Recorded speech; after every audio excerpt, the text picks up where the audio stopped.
From Jimmy and Lena Knott's kitchen. We're delighted that you've joined us again this morning. We look so forward to doing this on a week by week basis until we're able to get back into our place and to go. So thank you for joining us and being a part of this experience.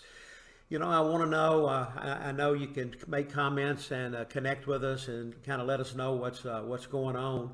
But I hope you and your family and loved ones are doing well, and no one that you real close to in your family is tested positive for the COVID-19 virus.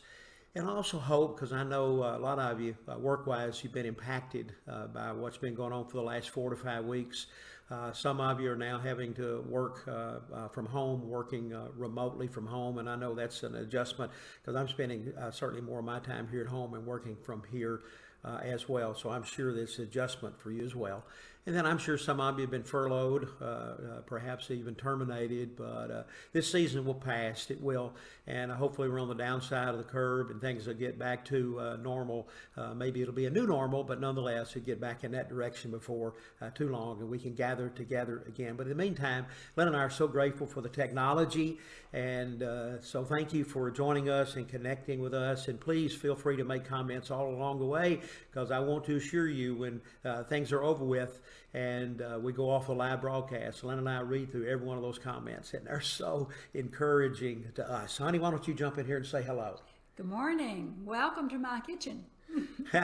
I'm going to surprise you, honey. I didn't tell you this, but I'm going to ask you a question, okay? What's the best thing that's happened to you in these last 4 to 5 weeks? Well, I think it just has given me more time. I'm kind of a homebody, so being at home, I like it. So I've been able to be at home and create some new normals with us, just spending lots of time together, and then been able to do some projects that I've been wondering if I'd ever get around to. So I've enjoyed the extra time at home. All right, thanks for letting me catch you by surprise. I was really hoping you were going to include me in that because I can't ask you the best thing that's happened without giving you my best thing. And so much of it has been the additional time that you and I have had together. As we've said for these recent weeks, these broadcasts are meant to do three things. One is to connect with the Journey family.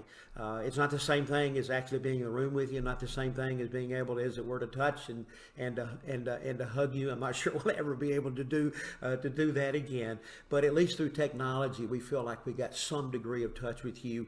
And for the people that we know and love and teach, Linda's class, my class, and others that have joined us over these weeks together. And then we do want to encourage you. These are difficult times, though I think things are moving in a better trajectory. These are very difficult and hard times. And us connecting like this enables us, I think, to provide a great deal of hope and encouragement into your lives and hopefully into our lives. And then third, Len and I are both teachers. We love to teach. We love to open the Word of God and to use it to help encourage and offer hope to others. And we're hoping that we're going to be able to do that today. Today we're going to begin a new study for a few weeks, not sure how long. We're going to begin with a look at some of the selected Psalms. Some of these are not going to be some of your most familiar Psalms. Some of them will be some that you've read through the years, have been some of your favorites to bring hope and encouragement as well. But today we're going to start in the book of Psalms, and Linda's going to kind of get us started, giving us a little bit of background on what the book of Psalms is all about. Honey? Well, Psalms is sometimes called the Songbook of Israel because many of them were put to music and used in worship. And the word Psalms literally means praises. Matthew Henry said of this book, it brings us into the sanctuary and directs us into communion with God. And I think communion with God is the best place to be in good times, in bad times, at all times. For in his presence is fullness of joy, and at his right hand are pleasures evermore. And Psalms brings us into the presence of God. It does, and there are a few places that we can go in Scripture that provide more hope and encouragement, as you said, move us into the presence of God than the Psalms. We're going to begin our study in Psalm 62. So if you have a Bible, I hope that you'll turn and to it, because right now, if you're on your device, I'm not sure you can get to the app to look at the Word of God. So Psalm 62 is the one that we're going to look at today. This week, in the promotional video that Lynn and I sent out, I think it was on Thursday or Friday, one of the last things I asked you to do was to think of three things that you most cherish. Now, those things could be persons, could be people, it could be things, but could be health. I mean, there's so many things. I'm looking for you to answers. When I close the teaching today, I'm going to come back to that question, but I want to remind you that I'd ask you to do that. I want you to be thinking about that a little bit along the way. But today we're in Psalm 62. Psalm 62, a psalm of David, when David was going through an extremely difficult time and facing some opposition. Lynn will give the context to that a little bit more in a few minutes. But in this difficult situation, in this time of adversity, David leaned on God and God alone. In fact, I find it so interesting. In Psalm 62, I'm not going to read it all right now, reread through it as we teach through it, but I do want to read a couple of verses to kind of set this in context. My soul finds rest in God alone. My salvation comes from him. He alone is my rock and my salvation. He is my fortress. I will never be shaken. And then down just a few verses later in verses 5 and 6, almost the same words. Find rest, O my soul, in God alone. My hope comes from him. He alone is my rock and my salvation. He alone is my rock and my salvation. You know, it says, I will never be shaken. I will not be shaken. How wonderful. How wonderful would it be to get to such a place in our journey that we trust in God and God alone to the degree that no matter what life may bring into us, a pandemic or anything else, that we're not shaken, that we're steady, and that we're confident, no matter what life throws at us. So we're going to unpack this psalm. Before we do, I've got a great quote from a commentator that just really one of my favorites. And I want you to listen because it really sets things up. And then Linda will begin looking at the opening verses. Here's what one commentator wrote. There is scarcely another psalm that reveals such an absolute and undisturbed peace, in which confidence in God is so completely unshaken, and in which assurance is so strong that not even one single petition is voiced throughout this psalm. Oh, boy, I'd love to get there, and I know you would as well. So let's unpack this psalm. Honey, why don't you get us started? Well, David teaches us several things in this psalm. The first thing he teaches us is to rest in God when life assaults us. Again, let's go back and look at the first few verses again. My soul finds rest in God alone. My salvation comes from him. He alone is my rock and my salvation. He is my fortress. I will never be shaken. David is making this affirmation of faith and trust in God alone that we want to learn to do as well and to go there in our times of trouble. So what was David's trouble? What is going on? Let's see. Was it a good time? Was it a bad time? Is he having tough times? Verses 3 and 4 show us that it is a very difficult time for David. Verse 3, he says, how long will you assault a man? Would all of you throw him down, this leaning wall, this tottering fence? They fully intend to topple him from his lofty place. They take delight in lies. With their mouths they bless, but in the hearts they curse. Selah. So what was happening here with David was this occurred after his rebellion and sin with Bathsheba. His sin, his sorrow, and his sickness have left him weak and vulnerable. His throne is vulnerable. In fact, his son Absalom, whom he dearly loved, is building a coalition against him. He's winning the hearts of the people, and he's very clever in how he's going about it. If you look at 2 Samuel chapter 15, starting in verse 2, we see what Absalom was doing. And Absalom used to rise early and stand beside the way in the gate, and that's the entrance of the gate into Jerusalem. And it happened that when any man had a suit to come against the king for judgment, Absalom would call out to him and say, "From what city are you?" And he would say, "Your servant is from one of the tribes of Israel." Then Absalom would say to him, "See, your claims are good and they are right, but no man listens to you on part of the king. Oh, that someone would appoint me judge in the land. Then every man who has a suit or a cause would come to me, and I would give him justice." And it happened that when a man came near to prostrate himself before Absalom, he would put out his hand and take hold of the man, and he would kiss him. And in this manner Absalom dealt with all Israel who came to the king for judgment, intercepting them on the way, so to speak. So Absalom stole away the hearts of the men of Israel.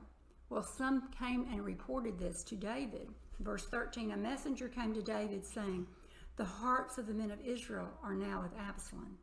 David replies, "Arise, let us flee, for otherwise none of us will escape Absalom. Go in haste, lest he overtake us quickly and bring down the calamity on us and strike the city with the sword." The king's servant said to him, "Behold, your servants are ready to do whatever my lord chooses." So David went out, and all his household with him. So this is indeed a difficult time for David. He has basically been run out of town by his own son. You know, he's brokenhearted that it's Absalom that is kicking him out. And on his way out of town, he is even cursed and rocks are thrown at him. And the few men that David has with him, well, they want to help him. But David says, no, just leave them alone. In fact, this is what he says: "Don't do anything to them. Perhaps the Lord will look on my affliction and return good to me instead of cursing this day." So we see that David trusted God and God alone. He didn't trust others or any help beyond God. And so we go back to what David's hope and trust was in that particular moment. My soul finds rest in God alone. Other than the obvious of what we see in that verse, the Hebrew holds a little bit more information in that the Hebrew is basically saying, my soul says nothing against what God does. In other words, David is saying, I don't blame God for this. I'm not angry at God. I don't doubt his goodness. I don't doubt his sovereignty. Leave those people alone who are trying to come against me. I'm going to trust in God and God alone in this situation. You know, life was assaulting David, and life assaults us as believers. We know that. We're in the middle of a pandemic. Those friends of us to the north have just gone through tornadoes. We have hurricanes at times. We have sickness. We have dysfunctional families. And we know the pain and the sting of that at times. And also we know other losses that we suffer. Loss of our jobs, loss of income. There's so many things that come against us. And Jesus told us this was going to happen, didn't he? Sometimes we act like we're surprised that God was going to put us in a bubble. But Jesus said, in this world, you will have trouble. But be of good cheer. I've overcome. For God is with us. And that is our resource and our answer for all of this. So David's solution to his life experience that was causing him chaos and crisis was rest in God alone. Selah. Wait in silence and think about that.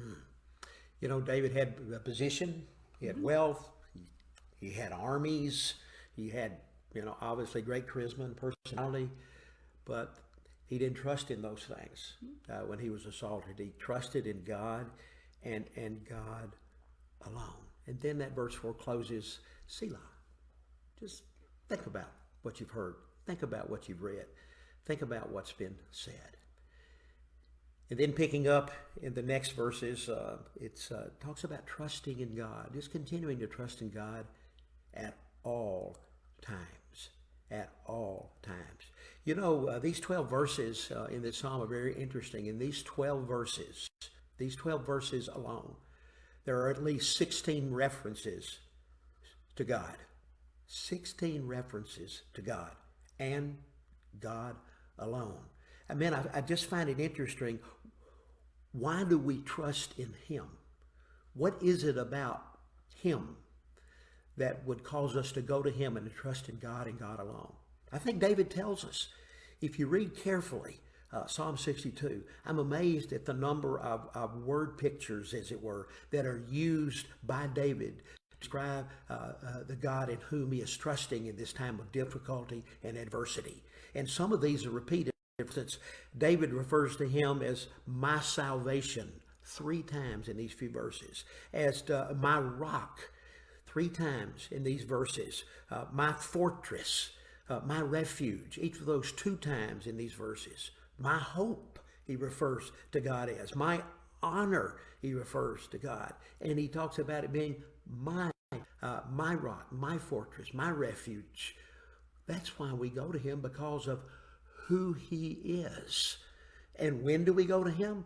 Listen to what the psalmist says. Verse 5, find rest, O my soul, in God alone. My hope comes from him. He alone is my rock and my salvation. He is my fortress. I will not be shaken. My salvation and honor depend on God. He is my mighty rock, my refuge. Trust in him at all times. O my people, pour out your hearts to him, for God is our refuge. We go to him. You see, who God is and what God means to us really dramatically affects how you and I respond when life gets difficult. And David was comfortable. He was his God, his rock, his fortress, his deliverer, his salvation. And David trusted in that God and that God alone. He knew that God was sovereign. He knew that God was in control. And there was no reason to lash out at God and to complain or get angry with God, but to trust in God and God alone. And you can do that when you can put this many personal pronouns: my rock, my fortress, my God. And he's that to you. We can do exactly what David said in verse 8. Pour out your hearts to him. Selah. Think about that. Linda, pick up. Well, David tells us in those verses the right object to trust in times of trouble, God and God alone. Now he's going to point out in the next couple of verses where you don't want to go and put your trust, the wrong objects of trust in times of trouble. In verse 9, he says, low-born men are but a breath, the high-born are but a lie.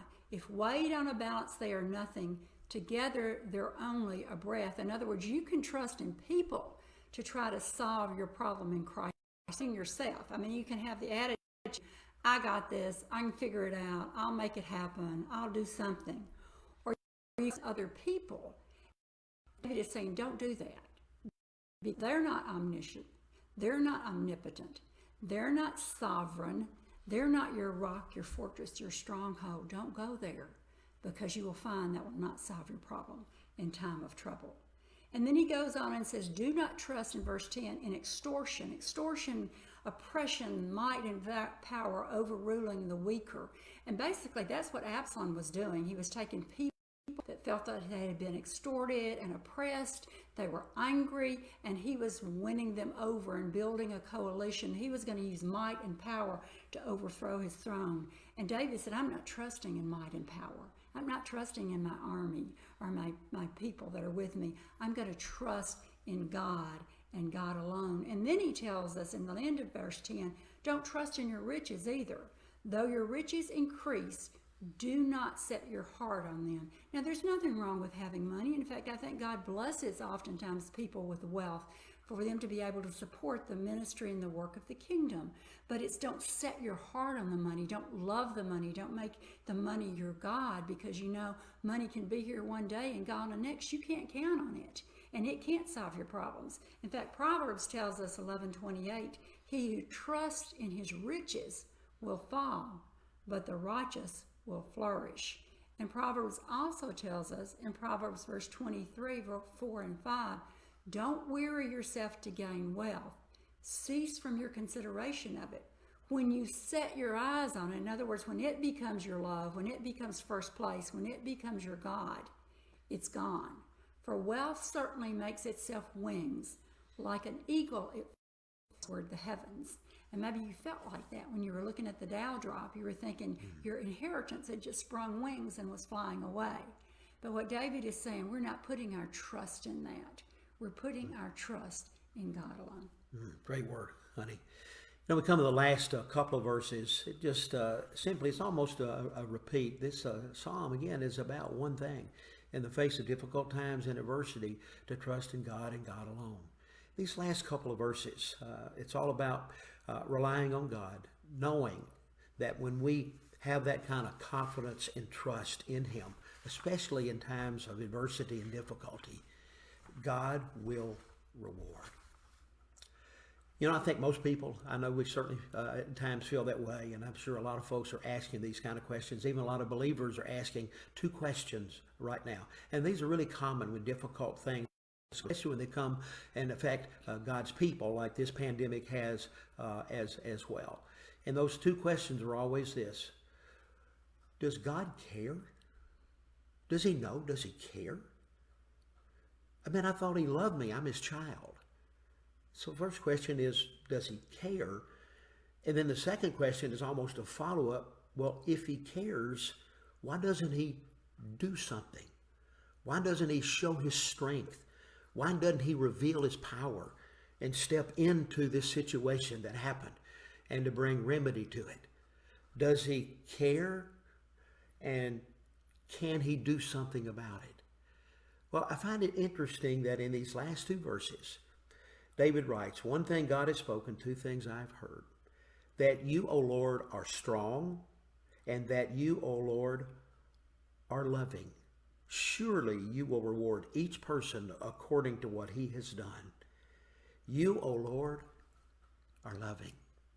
Just a reminder, in the midst of pandemics and difficult circumstances and uncertain times ahead, He loves us.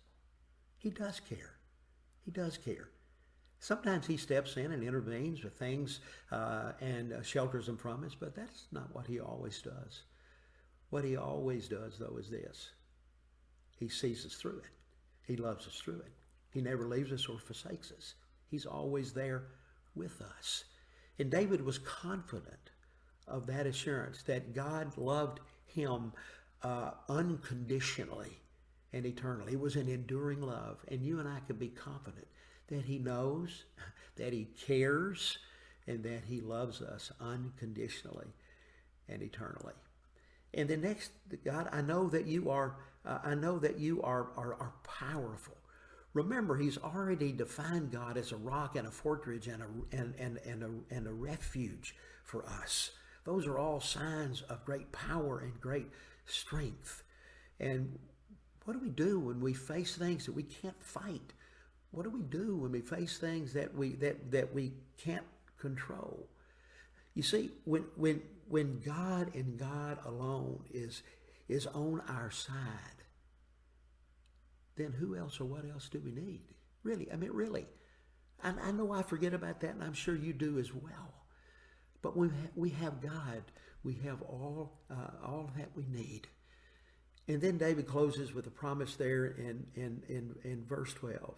And that has to do with He rewards each person according to what he has done. Oh, there's so much in Scripture about promising rewards for those who are faithful and trusting in God, especially in difficult times. I mean, what kind of reward is it when we're trusting God when things are all going great? I mean, the real test of is how we respond in times of difficulty. To whom do we go? To whom and in what do we trust when we go through difficult times? And David had come to that solid conclusion when he had the son that he loved assaulting him and attempting to take over his very throne. David trusted in God and God alone, and he knew that God would reward that trust. And God always does. You know, earlier I asked you, not just in the promotional video, but earlier when we began this live stream a number of minutes ago, to think of 3 of your most cherished possessions. I hope you thought about those. I mean, again, it could be your spouse, it could be your kids, it could be your family as a whole, it could be your home, it could be your portfolio, it could be your job, it could be your work, it could be it could be your health, it could be so many different things. There's nothing wrong with any of those things. But I hope you've thought of a few, and let's just say you've thought of three. You just thought of three, okay? And I want you to imagine with me, what if the unthinkable, the unbelievable happens, say a pandemic. You lose one of those. You have to choose, and you lose one of those. But what happens? Now you got two left. What happens? Maybe that pandemic continues, and you have to lose another one of those things or persons that you cherish. What would that be? Now you're down to one. Here's what I believe. If that one left, if you wrote that down and you think about it, if that one thing left, most cherished, doesn't say God and God alone, then you'll lose it too. It's got to be God and God alone. Here's what I know, and here's one of the things this pandemic has reminded me of, and I wish my memory wasn't so short. But when we all go through times like this, and we will again. Okay, it may not be the same pandemic or distress or illness related to that, but it may be the results of a hurricane or something else. It'll happen. It's the nature of life in a fallen system. When that happens, like it's happened now, I hope that we will discover that in God and God alone, we have all that we need. And we can rest and trust in Him. And then we'll discover the lifelong, life-changing truth that really, in the good times or in the not-so-good times, He was really all we needed all along. God and God alone. God and God alone. Next week, just go ahead and tell you. We'll get you a video out latter part of the week, but I want you to read Psalm 73. Powerful psalm, dealing with some of life's most difficult questions. And we're going to look at that next week. I want to remind Journey Leaders, we have our Monday night Zoom tomorrow night at 7 o'clock. Lynn and I pray that you have a great, wonderful Lord's Day. And let's remember to trust in God and God alone at all times. Blessings, our friends. See you next time.